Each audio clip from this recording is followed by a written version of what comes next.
We need Jesus. We need Jesus. Joe Rogan makes a bold claim about us needing Jesus, and this is not clickbait. Unironically, him and Aaron Rodgers sit down, jumping into the need for Jesus and how it goes off the rails when we don't have faith as the driving factor. Hey, but before we get into that, guys, my name is Ruslan. This channel exists to encourage, empower, and inspire you to live a life that blesses God. If you're new here or if you're not new here, please hit that subscribe button. Now let's get into this video. And then the new people as they come into place, these are people that they're growing up with the internet. It's a different understanding and reality of life itself. But don't you think there has to be some sort of field of value that can orient people into like, hey, let's do things a little bit better because these things actually matter. There is right and wrong. There is morality. There is certain like. Well, unfortunately, the problem with living in a secular society and living in a society that has a lot of people that are atheists, that have no belief system at all, is you find a belief system. And that's a lot of these people that call themselves atheists, or they've subscribed to the religion of woke. You know, their God is equity and inclusiveness. Their God is this. So Joe Rogan is now throwing shots, not just the typical equity wokesters stuff. He's throwing jabs at the problem with growing up in a secular society, an irreligious society, which is, I don't think I would have ever seen a day of, I don't think I've ever seen a day of Joe Rogan having an issue with secular society, non-religious society. He's talking the way folks talked about when they used the word secular to throw away all their secular CDs. Yeah. I'm getting rid of all my secular CDs, guys. Yeah. The problem is secular society. Wow. And the inverse, meaning that like the better way to live is with a belief system, a religious, theistic belief system. Wow. It's ideology that they think that you have to subscribe to. And that's why it's spooky, because human beings seem to have a very strong desire for some sort of order and form and some sort of pattern that they can follow that seems to be the right way to go. And they can be led. They can be led by cults. They can be led by groups of people. They can be led by, intolerant governments and evil armies and corrupt politicians. They can be led. But I think as time... Because when you don't have God, the government becomes God. Yikes. Another system becomes God. Something else. People are naturally going to worship something.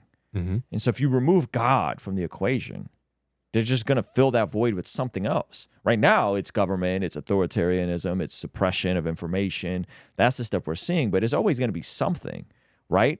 On the right, it would be materialism, right? Consumerism, greed. People are always going to replace God with something if they don't have a proper relationship with God. So I think that's a very astute assessment on his part. Totally. Rolls on, people are going to understand the need to have some sort of divine structure to things, some sort of belief in the sanctity of love and of truth. And a lot of that comes from religion. A lot of people's moral compass and the guidelines that they've used to follow to live a just and righteous life has come from religion. And unfortunately, a lot of very intelligent people, they dismiss all of the positive aspects of religion because they think that the stories are mere superstitious fairy tales, that they have no place in this modern world, and we're inherently good and your ethics are based on your own moral compass and we all have one. Literally talking about himself. He's talking about himself 10 years ago. He's cooking. I mean, I just saw a video of Nate did on Wise Disciple, right? And he did a video about Sam Harris destroying the Bible and the Quran in 5 minutes. And his big opposition was, it seems like the Bible condones slavery. Yeah. And so Nate, within a very brief moment, just surgically explains incrementalism, how God never designed slavery, just like he never designed polygamy, but he allowed certain things to thrive. And so it's like, to Joe Rogan's point, he is talking about people you're plucking one thing that you really don't understand of the context of the same book you're criticizing is the same book they used to overthrow slavery. Literally. Yeah. That's what the abolitionists were inspired by. And then you're picking one thing out, which you don't understand, and then you're dismissing all the other amazing benefits to faith in Jesus, right? So, Rogan is pointing that out here in real time. Like, this is a shot at the new atheist. This is a shot at Sam Harris. This is a shot at these people who've intentionally leaned in more and more to remove religion, and look where that got us. And I think Rogan's waking up to that.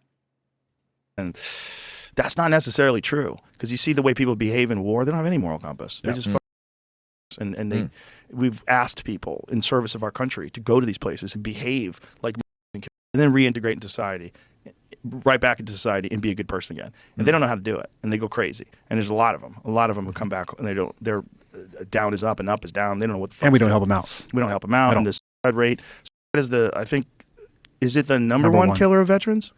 Pretty sure. Yeah. Yeah, but yeah, it's a fucked up world we live in. We need Jesus. I think, for real. Wow. We need Jesus. And you best believe that's going on the thumbnail, and it's not clickbait. And it's not clickbait. Yes. We need Jesus.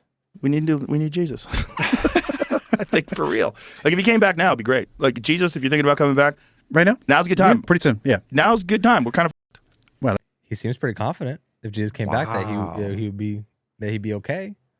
Wow. He seems pretty confident that if Jesus has come back, he'd be okay. What does this mean about the private discussions going on behind the scenes? Yeah. Wow. We definitely putting that on the soundboard. We got to get this up.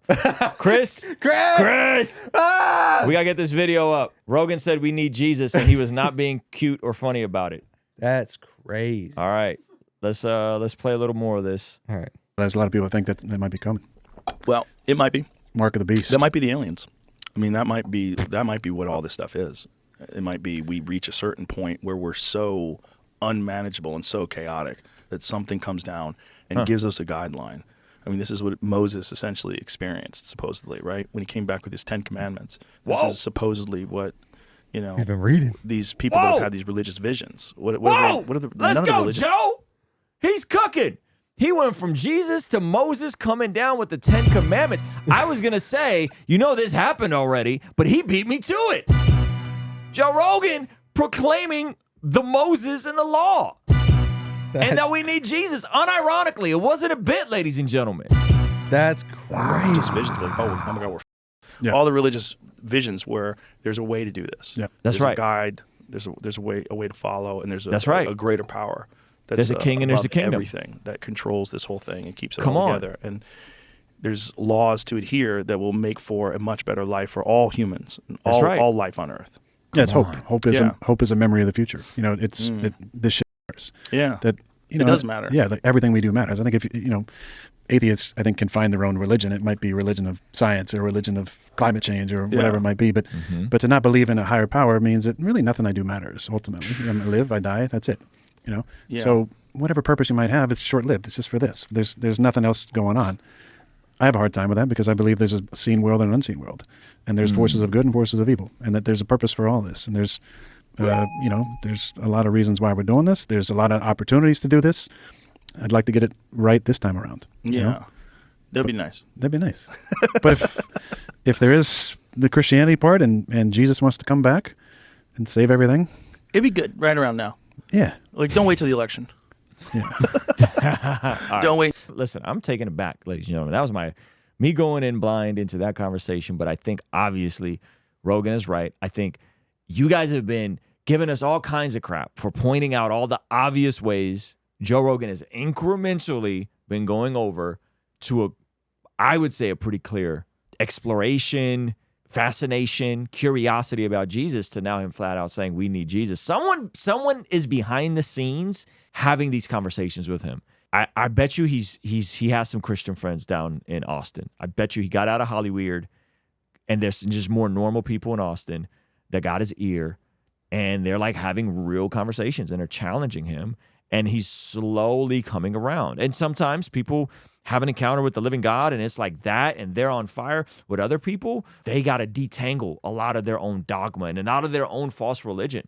And that may be what's happening with Joe, and we're seeing it in real time.